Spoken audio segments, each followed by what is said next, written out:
Welcome, beautiful Paris Saint-Germain family. I just woke up and I'm here to have my after-game review. And I watched the game over yesterday with PSG Ahmad after the stream. And as I said during the stream, I thought this was one of the best Luis Enrique Paris Saint-Germain performance I've seen. You know, up there with Liverpool at home, despite losing Sociedad away.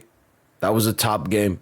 I mean, this was one of the most dominant PSG victories I've seen in the UEFA Champions League, because sometimes we have the performance, but we don't get the scoreline. Sometimes we get the scoreline, but we don't have the performance. This time we had the scoreline. We had the performance. Obviously, some people can say, the scoreline could have been even more. I mean, Paris Saint-Germain created 10 big chances in this game and only scored 2 of them.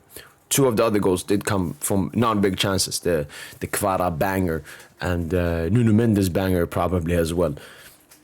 So for me, I think this is one of the best performances I've seen from PSG Luis Enrique in terms of dominance. Yes, people might say, I've seen a lot of people say, oh, it's Atalanta. I mean, Atalanta is not a relegation battling team. Atalanta is not a mid-table team. Atalanta is a Champions League team. And I do know they lost Gasperini. I do know they were losing Lookman, Skamaka, and so on. So, there are more games coming up. We'll have to prove ourselves. But we had a little bit of a rusty start. Well, I remember that UEFA Super Cup final versus Spurs. We had 6 days of training before that game. Spurs had 6 preseason games before that game. And as I said, the rest of the world, they've been scared of Paris Saint-Germain. What we did last season, they still want to underrate it and underestimate it and this and that and this and that and that. Find excuses, especially the Arsenal fans. And then we lost to Chelsea 3-0 and they were like, finally, this PSG super team is over. Finally, it was just a fluke season. And then that Spurs game came. Even though we won, we struggled, had to score 2 goals towards the end. Everyone is like, yeah, I was right. And then we smacked Atalanta 4-0. Like, with absolute ease. It was a complete domination. I mean, Atalanta couldn't create a single big chance for 90 minutes against Paris Saint-Germain. Paris Saint-Germain created 10 big chances against Atalanta. And we could have done more. I mean, after we scored the Nuno Mendes goal, we basically did a Lucho U-shaped football. Brought up a lot of substitutes, rotations, all of that. Because we're already focusing on the Marseille derby game on Sunday. That's just how great we are. We finished off this game in 51 minutes. It's that easy. Could have been finished in the first half if Barcola just scored his pen. That's the easiest one, but even though we had a lot of other chances. And as I've said, I always believe in back-to-back. I think that's the confidence. Even more hunger after losing that Club World Cup final. And we need to win. We need to win the UEFA Champions League. I mean, we'll go down as one of the greatest teams in football history. I already think we're one of the greatest football teams in history, but I guess that would guarantee it, because there's still some casuals out there comparing us to 2019 Liverpool, 2023 City, 2020 Bayern, and even 2020. I don't think anyone has done with 2021 COVID Chelsea, but I mean, this team is just, I think it's steps ahead of other teams. Because I've watched Liverpool a couple of times this season. I've watched Barca, I've watched Madrid. I haven't been able to watch Bayern, even though I got some glimpses of yesterday's game. PSG just play football at a different level. That's how I feel.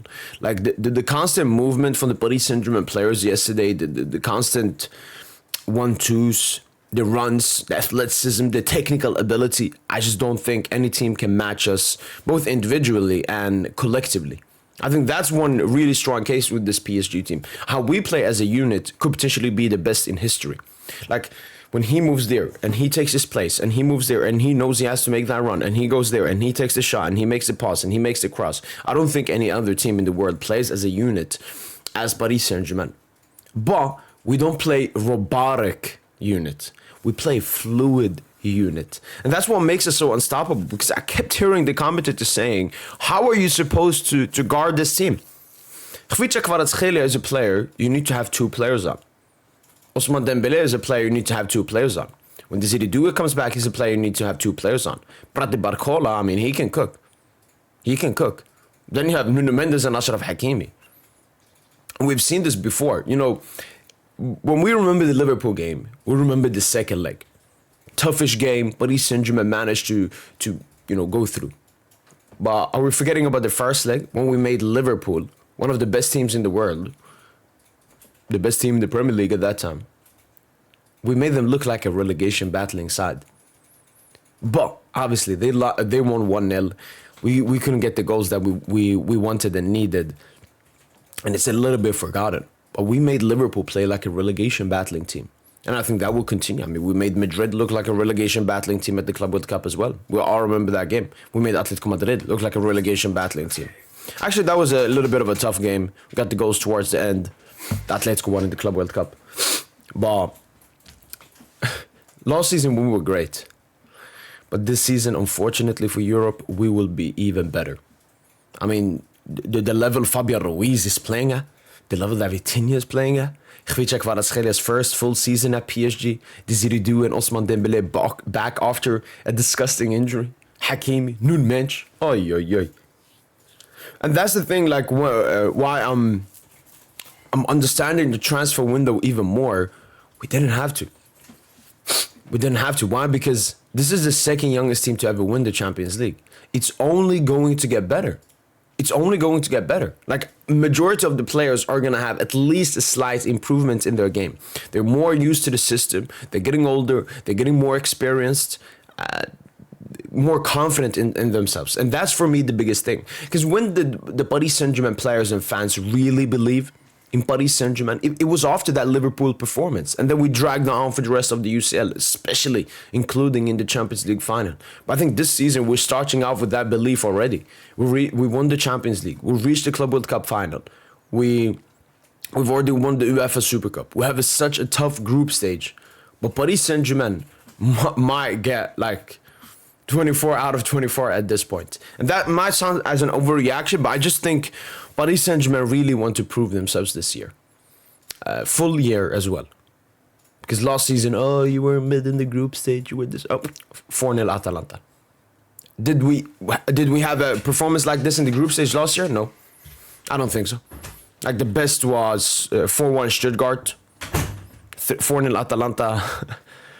Plus the 4-0 Stuttgart. I mean, it was Dembouz hat-trick. Scored one was tapping, but the two really great goals from Dembele. Was this game we created more, and it was the fluidness. Everyone was part of it. I mean, Marquinhos scored a goal. Marquinhos was in the box scoring a goal. It was a complete performance from Paris Saint-Germain, and that's why I can't wait for the Barca game, because the Barca game will give us a great estimation where our level is at. Obviously, I would have loved to have Ousmane Dembele back for that game. I would have wanted Desiree Doué in better form. You know, it's going to look like that's going to be Desiree Doué's first start after his injury.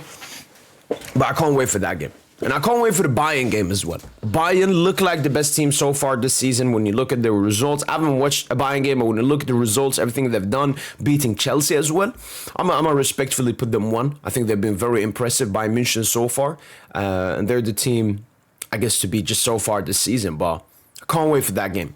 Now I want to talk a little bit more about the individual performances. As I mentioned before, I did rewatch the game and I got some glimpses. Obviously, Luis Enrique was asked, why did he start Seny Mayulu instead of Gonçalo Ramos? And his answer was, I knew Atalanta was going to press and I wanted a more mobile player. Basically, I wanted a false 9. I didn't want a fucking truck target, man. And I watched Seny Mayulu's game. And the difference between Seny Mayulu and Ousmane Dembele as the false 9. First of all, Mayulu was dropping maybe even deeper than Ousmane Dembele. But Mayulu was not receiving the ball nowhere as often as Ousmane Dembele. When Dembele drops, they're going to pass him the ball. But when Mayulu dropped, they used him. So what happened was, Atalanta played the 1-1 marking, like marking every single Paris Saint-Germain player.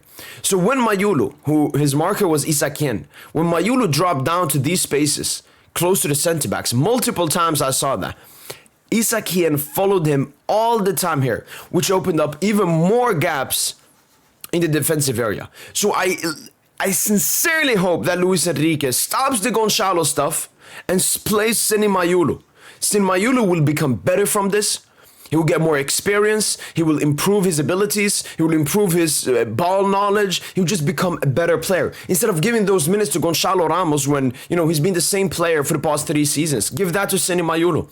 Give that to Senegal. A really underrated performance yesterday. A lot of good touches. And the thing for me with Mayolo is he understood his role. He understood exactly what he had to do. Multiple times as well, he dropped into the midfield and we became more defensive. So when they had the counterattack, Mayolo helped in the defensive area. So if I had to describe it, Ousmane Dembele was, when he plays as a false nine, he's an attacker false nine. Mayolo basically played more as a fourth midfielder, as a Jude Bellingham, you could call it. And I'm happy, and I hope Luis Enrique continues because what I saw tactically and everything really good. Then I know Kvara was the man of the match, probably was, but this dude, he's probably potentially been our best player so far this season. It's him and Vitinha and Neves as well. Neves obviously has had some small injuries and so on, but the midfield three this season, obviously the fullbacks picked it up this game, but if we say all the games this season, this midfield, Fabian Ruiz obviously came on as a sub versus Tottenham in the UEFA Super Cup as well and had a good impact. Fabian Ruiz is an absolute genius, man. Thankfully, he got subbed out early so we can prepare for that Marseille game. But the Fabian Ruiz performance, watching it back, the touches, the assist to Marquinhos, the back heel to Hakimi. It was an unbelievable performance from Fabian Ruiz. Such an underrated player. When you talk about PSG midfielders, a lot of people say Vitinha, obviously, then it's Joao Neves. But Fabian Ruiz, it rarely gets mentioned. And he's one of the best midfielders in the world. We saw what he did at the Euros. We saw what he did in Champions League last season. We saw him at the Club World Cup. This dude is absolutely insane. Vitinha, it was a calm game from him. Just another Vitor-esque performance. He's putting the standard and expectations so high. Joao Neves, good game from him. And one thing about Neves is, yes, we had majority of the ball, 67% possession, and Neves usually isn't as involved in the build-up. It's Fabian and Vitinha as the conductors. But Neves made so many important defensive stuff. Recoveries, tackles, blocks, and so on. Fullbacks, I'm happy they're starting to get into the game. We saw Nuno Mendes. Nuno Mendes is the other player I want to talk about because I felt Nuno, Fabian Ruiz, Khvicha, I would say those were the three best players from the game. Nuno Mendes has had another unbelievable performance. And I saw people saying, is it potentially a top 3 performance in Paris Saint-Germain? Could be. It was absolutely crazy what Nuno Mendes did this game. Absolutely amazing. And the thing about Nuno Mendes, which we've realized more and more often, is especially when we're playing a team that is worse, that we don't rate that much, that we don't respect that much, Nuno Mendes basically plays in the half pocket. So multiple times in the game. Khvicha is holding the width on the right. Barcola is holding the width on the left. Mayolo in the central area. And then you have either Joao Neves, Fabian Ruiz, or Achraf Hakimi in this half space, or maybe interchanges with Kvara. And then Nuno. Usually Fabian is in this role, but Fabian for majority of the game was conducting the game with Vitinha in the deeper area. And Nuno Mendes was finding this pocket all the time. And that's how he created all of his chances. That's how the goal came. It was Barcola holding the width, Nuno Mendes making the run inwards and scoring an absolute golazo. And that's Luis Enrique, game by game, getting the best out of Nuno Mendes. I remember last season at the beginning of the group stage, we were all complaining, why is Hakimi, being so impactful and everything, but not Nuno Mendes. And that is something that Luis Enrique is changing in his tactics. Obviously, when we do play an FC Barcelona with a Yamal, or an Arsenal with a Saka, even though I don't rate Saka that highly, then Nuno Mendes will be more defensive to cover them. We faced this Atalanta side, it was calm. Nuno Mendes could do whatever he does. I want to look at the heat map right here. Alright, this is the PSG heat map. And as you can see, you see Nuno Mendes' position. Basically, Vitinha and Fabian, they were conducting the midfield. Neves, the defensive conductor alongside them. You have Pacho, you have Marquinhos, you have Hakimi, who played a little bit more defensive this game when you look at the heat map. Yeah, he sat back a little bit more than Nuno Mendes, which is very interesting to see. Then you have Khvicha, a bit more inside here. Mayolo in the false 9 role, Barcola, and then Nuno Mendes, as I mentioned. So that's a tactic that, Luis Enrique is pushing more often because, Nuno Mendes isn't just the best left back. We've moved away from the best left back in the world. This is one of the best players in the world. At least a top 10 player in the world. When you look at his performances, especially in the big games, defensively, offensively, what he gives you, a left back with the most dribbles in the game on a pitch with Khvicha Kvaratskhelia as well. It's unheard of. As I said, not that much talking points about the two centre-backs, apart from Marquis getting a great goal. He basically created the goal, winning the ball high up and scoring it at the end, and then putting a great pass to Nuno Mendes. Nuno Mendes, once again, when he made that run from the Marquinhos ball, he was in the half space waiting for that pass for Marquinhos. Hakimi finally happy to see him have a goodish game. But Barcola, obviously, we've talked about, just needs to do better. Happy he got an assist. Not happy he missed a penalty. Not happy he missed a big chance. But we come back. We come back. It's at least an assist. It's at least an assist. Nothing to talk about Atalanta. And I've seen people make out Atalanta worse than they are just because that we are so good. I think PSG are playing football at a certain point where it's just impossible, basically. Especially in the Champions League. Like, we definitely turn it up at least 1-2 notches in the UEFA Champions League. This team, man. And I saw actually one comment, the last thing I want to mention. I saw a comment on YouTube saying we play better without Ousmane Dembele. I said, I think this is one of our best performances. But we've had as great, even better performances with Ousmane Dembele. But obviously, there were differences. As I mentioned, with Senimayulu dropping deep, but not receiving that much of the ball as an Ousmane Dembele, these two, this dude. And that's the thing with Paris Saint-Germain. Dembele takes majority of the attacking responsibility and so on. But when he's not there, other players will take that. Khvicha Kvaratskhelia, Mr. Champions League. When he plays Nantes in Ligue 1, he tries to have a good game. But when he plays in the Champions League, something just clicks. Which is a very Di Maria-esque from Khvicha Kvaratskhelia. That's what I usually remember from Di Maria. The big games in the Champions League, Di Maria was him. And that is Khvicha Kvaratskhelia for you. And he stepped up in Dembele's absence. Barcola still had a goodish game. Good assist. Could have scored a penalty. Could have maybe gotten another goal. That slight offside one. They pull up. And Senimayulu, if we keep giving him these minutes in this role and he improves on it, he will also start taking responsibility. And I said, I think the midfield has been the biggest and most important thing for us this season. The fullbacks haven't really come into the season as well as I've wanted to. The centre-backs aren't that impactful, even though they've been good so far this season, including Zabarni, not Beraldo. And then the attack, obviously, we've had injuries, missing players, maybe not the best performance and so on. So I think the midfield so far this season has been the mainstay of Paris Saint-Germain this season. Obviously, João Neves picked up a small injury, nothing serious, but if he can't start the Marseille game, I'm very happy to see Warren in that game. That's going to be big. I want to see what Warren can do in that game because that would be the biggest thing. Like, imagine a midfielder misses. What will we do? Genio. Well, those have been my full thoughts about after Paris Saint-Germain versus Atalanta. Hopefully, you guys have enjoyed this video. And as usual, allez, Paris.